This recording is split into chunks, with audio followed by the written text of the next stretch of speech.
नमस्कार दोस्तों, एक बार फिर से स्वागत है आपका मैथ्स विधि पर। मैं आज फिर से आपके लिए 5 क्वेश्चंस लेके आया हूँ। 5 most important question of maths for Agniveer, UP TET, PET, group D और एनी स्टेट पुलिस कांस्टेबल की एग्जाम के लिए। ये 5 क्वेश्चन आपके बहुत मोस्ट इंपॉर्टेंट हैं।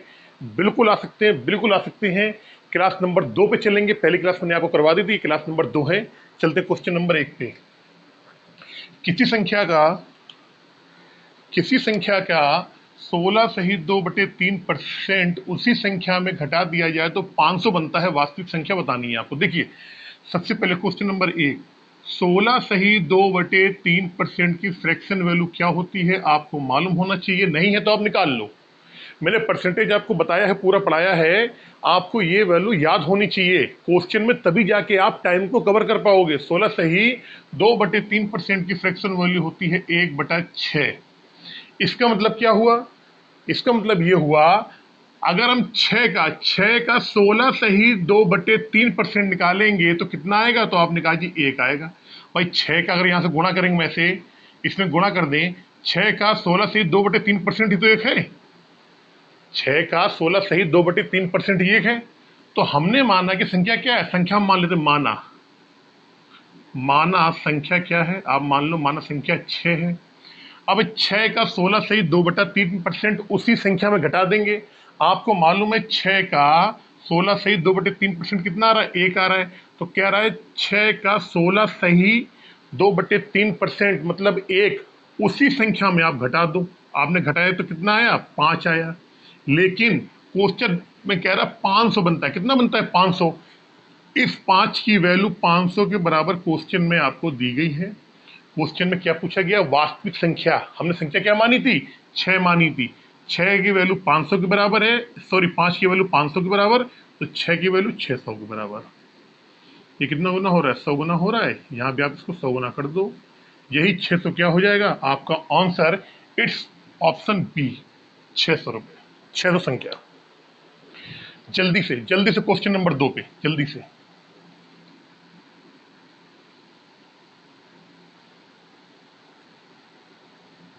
देखो क्वेश्चन नंबर 2, √12 प्लस फिर √12 फिर प्लस √12, मतलब एक बड़े से रूट के अंदर ये सारी संख्याएं आ रही हैं और ये क्या जा रहा है? इन्फिनिट तक जा रहा है। जब भी क्वेश्चन ऐसा आएगा, एक क्वेश्चन, कई बार ये क्वेश्चन आता है, पूछ लिया जाता है, आपको मालूम होना चाहिए। देखिए, जब भी कोई ऐसा क्वेश्चन आएगा और इन्फिनिट तक जाएगा, कहां तक जाएगा? इन्फिनिट तक जाएगा, तो आपको क्या करना है? आपको क्या करना है? इस 12 के क्या निकालने? गुणनखंड। 12 के गुणनखंड निकालना है, लेकिन क्रमागत। अब कह दो सर, क्रमागत क्या होता है? मतलब जिनके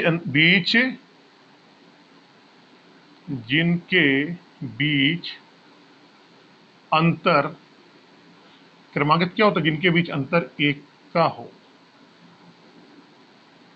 12 के आपको ऐसे दो फैक्टर निकालने हैं जिनके बीच 1 का अंतर है। अब कह दो सर 12 के फैक्टर तो 2 गुणा 6 भी होते हैं, लेकिन इनके बीच का अंतर क्या है? अंतर, तो आपने कहा जी अंतर कितना हो गया? अंतर आ गया 4, यानी ये नहीं होगा। और 12 कौन से होते हैं? 12 के 1 गुणा 12 भी होता है, लेकिन इनके बीच का अंतर निकाल लोगे 11 आ जाएगा। तो नहीं है। कंडीशन क्या है पहले? कि आपको क्रमागत निकालने पड़ेंगे, क्रमागत गुणनखंड निकालने पड़ेंगे, या हम कह सकते हैं जिनके बीच का अंतर 1 हो। तो हमने कहा कि भाई 3 और 4, क्या 3 और 4, 3 गुणे 4 ही ऐसा है जिनके बीच का अंतर क्या है?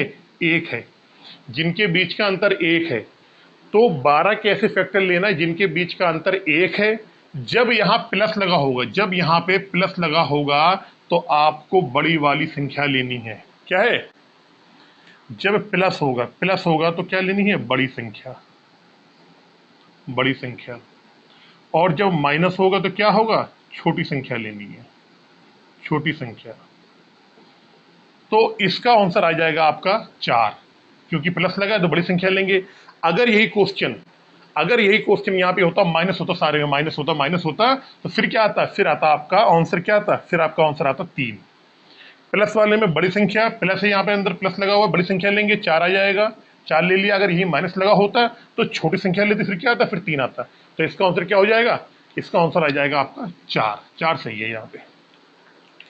चलते क्वेश्चन नंबर 5 में जल्दी से, सॉरी 3 पे।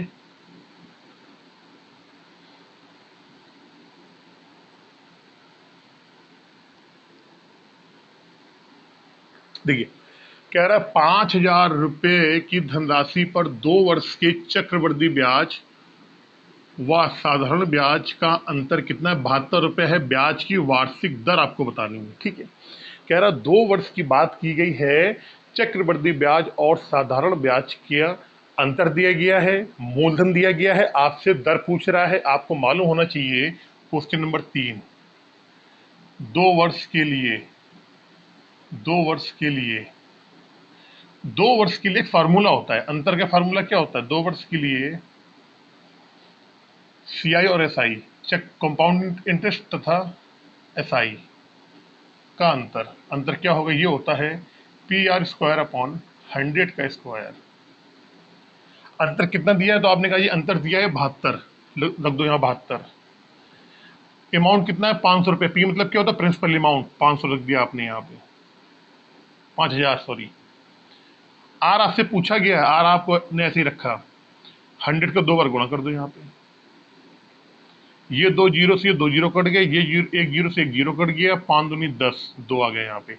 R² की वैल्यू आ गई 72 गुणे 2, करेंगे 144 आ जाएगा R²। आर का मान निकालेंगे √144। अब आपको इतना तो मालूम होना चाहिए कि 144 जो होता है किसका होता है? वो 12 का स्क्वायर होता है, ठीक है ना, sorry R²।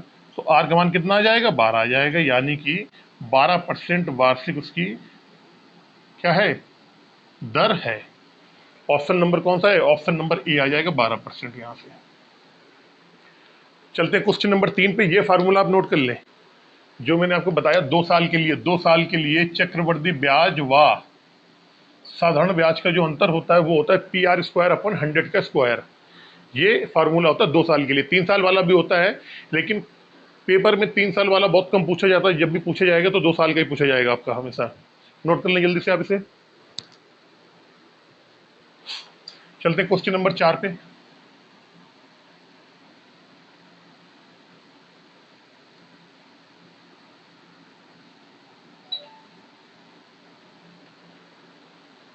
Question number 4, ABC कह रहा है ABCD किसी काम को क्रमशः 4, 2, 6 और 8 दिन में करते हैं, ठीक है। लिख लो पहले, समाप्त करते हैं चारों मिलके उस काम को कितने दिन में समाप्त करेंगे?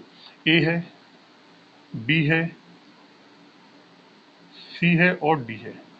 कह रहा है A काम करता है 4 दिन में करता है, B करता है 2 दिन में, C करता है 6 दिन में और D करता है 8 दिन में। कह रहा है आप चारों जब एक साथ काम करेंगे तो कितने दिन में करेंगे? अभी अकेले, अगर अकेले काम करेगा तो A 4 दिन में कर लेगा, B 2 दिन में कर लेगा, C कर लेगा 6 दिन में और D कर लेगा 8 दिन में, ठीक है। अब कह रहे हैं चारों एक साथ आ गए, चारों साथ मिलके काम करेंगे तो काम कितने दिन में होगा ये आपको बताना है। तो ऐसे क्वेश्चनों को करने के लिए सबसे मैंने आपको तरीका बताया था, टाइम एंड वर्क, सॉरी हाँ, टाइम एंड वर्क का क्वेश्चन ही ये। अभी RS अग्रवाल बुक मैं पढ़ाऊंगा भी नहीं पढ़ाया, लेकिन मैंने वैसे डायरेक्टली वाले क्वेश्चन करवा रखे हैं, जो मेरे नोट्स वाले क्वेश्चन मैंने करवा रखे हैं आपको। आप यूट्यूब में चैनल में जाना, ठीक है। सबसे पहले ऐसे क्वेश्चनों को करने के लिए क्या करते हैं कि हम मानते हैं टोटल वर्क। टोटल वर्क क्या आता है? इन सब का लेंगे हम LCM, इन सब का लेंगे हम LCM। LCM लोगों 4, 2, 6 और 18 का, तो LCM आएगा इनका 24, निकाल लेना, लिखे दे रहे हैं। कुल काम, कुल कार्य हम मान लेते हैं, कुल कार्य क्या होता है? 4, 2, 6 और 8 का LCM। आपने कहा 24 आ गया, ठीक है 24 आ गया। अब मुझे ये बताओ कुल काम, टोटल वर्क, टोटल वर्क हमने क्या मान लिया? टोटल वर्क हमने मान लिया 24 है, ठीक है। ए जो है, ए एक दिन में 4 काम करता है, सॉरी ये जो करता है 4 दिन में काम कर लेता है। ये जो है वो 4 दिन में काम कर लेता है। अगर टोटल काम 24 है, ये 4 दिन में काम करता है, समझना मेरी बात। टोटल काम अगर 24 है, अगर हम ये कहें कि ए से 24 काम करवाना है और ए 4 दिन में कर लेता है, तो एक दिन में कितना काम करेगा आपने? तो यहाँ निकाल लेते हैं वर्क पर डे। क्या होता है ये? वर्क पर डे, एक दिन का काम। तो आपने कहा 24 में 4 का भाग दे दो, 6 आ गया यहाँ पे। बी का निकालेंगे, बी का आ जाएगा 12, सी का निकालेंगे, सी का आ जाएगा 24, डी का निकालेंगे आ जाएगा 3। यानी कि ए जो है, ए ए जो है वो एक दिन में 6 काम करेगा, बी एक दिन में काम करेगा 12 करेगा, सी एक दिन में काम करेगा 24 करेगा, और डी एक दिन में काम कितना करेगा, 3 काम करेगा। भाई अगर मान लो टोटल वर्क जो है 24 है, कुल काम जो है वो 24 है, और 4 दिन में ये कर लेता है इस काम को। ए है जो 4 दिन में काम खत्म कर देता है। हमने मान लिया टोटल वर्क क्या है, 24 है, कुल काम जो है 24 है, तो ए एक दिन में कितना काम करेगा भाई, जितना टोटल काम है 24, और जितने दिन में काम खत्म कर रहा है 4 दिन में खत्म कर लेता है। इसका मतलब क्या हुआ, एक दिन में 6 काम करता होगा ये। बी वाला है जो 24 काम जो है इसको 2 दिन में खत्म करता है, इसका मतलब ये 12 दिन में काम करता, एक दिन में 12 भाग काम करता है। सी है इस 24 काम को 6 दिन में खत्म कर रहा है, इसका मतलब क्या हो गया, वो एक दिन में 4 काम कर रहा होगा तभी 6 दिन में पूरा 24 खत्म कर देगा। जो डी है वो एक दिन में 3 काम करता है, तभी जाके वो 8 दिन में पूरा 24 काम खत्म कर देगा। ठीक है, तो हम यहाँ लिख सकते हैं A plus B plus C D का एक दिन का काम, एक दिन का कार्य। आपने क्या करा, सबको उठा के जोड़ दिया, 12 6 18, 18 और 4 18 4 22 और 3 25, कितना आ रहा 25। 25 भाग काम कर रहे हैं, कितना भाग, 25 भाग। एक दिन में 25 भाग काम कर रहे हैं, टोटल भाग कितना है, टोटल भाग कितना है, तो आपने कहा जी टोटल भाग कितना है, 24 है, तो पूरा काम 24 भाग, या फिर इसको ऐसे लिखो तीनों 25 भाग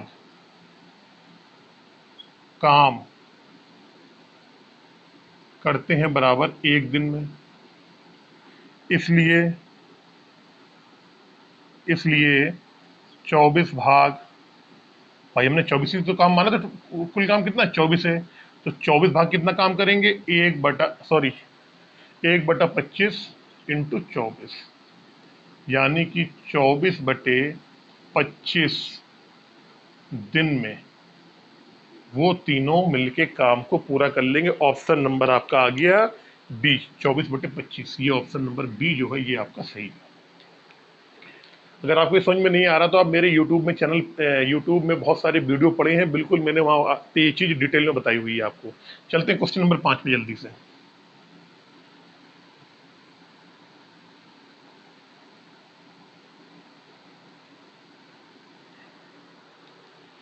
क्वेश्चन नंबर 5,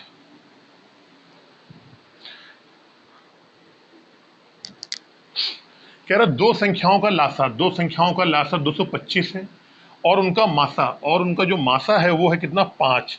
यदि एक संख्या 25 है तो दूसरी संख्या बताना है। देखो बहुत सिंपल क्वेश्चन है, इसका एक फार्मूला होता है, फार्मूला यही होता है, लासा इंटू मासा